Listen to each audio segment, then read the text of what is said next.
ঢাকাই সিনেমার জনপ্রিয় চিত্রনায়িকা মাহিয়া মাহি তার সিনেমার কাজ থেকে ব্যক্তিগত জীবন নিয়েই বেশি আলোচনা সমালোচনায় থাকেন। কখনো বিবাহ বিচ্ছেদ, কখনো স্বামী সন্তান বা কখনো টাকলা মুরাদের সাথে জড়িত হয়ে এই নায়িকা নানা সমালোচনায় এসেছে। নিজের কাজের চেয়ে সোশ্যাল মিডিয়ায় বেশ সরব থাকেন মাহিয়া মাহি। নিজের টাইমলাইনে কোথায় ঘুরতে যাচ্ছেন, কি খাচ্ছেন, কি পড়লেন, এরকম তার জীবনের নানা মুহূর্ত তুলে ধরেন ভক্তদের মাঝে। সম্প্রতি তার একটি ফেসবুক পোস্ট নতুন করে আলোচনা ও জল্পনার জন্ম দিয়েছে বিনোদন পাড়ায় এবং নেটিজেনদের মাঝে। মাহিয়া মাহি তার ফেসবুকে একটি স্ট্যাটাস দেন, যেখানে তিনি ক্যাপশনে লেখেন, একটু আদরে আমাকে রাখো, সঙ্গে জুড়ে দিয়েছেন ভালোবাসার ইমোজি।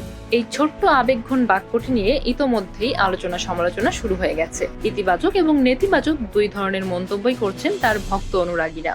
কেউ কেউ তার এই পোস্টটি তার ব্যক্তিগত জীবনের সাম্প্রতিক পরিস্থিতির সঙ্গে মিলিয়ে দেখছেন, আবার কেউ কেউ মনে করছেন এই পোস্টের মাধ্যমে মাহি হয়তো তার জীবনের শূন্যতা, একাকিত্ব প্রকাশ করেছেন।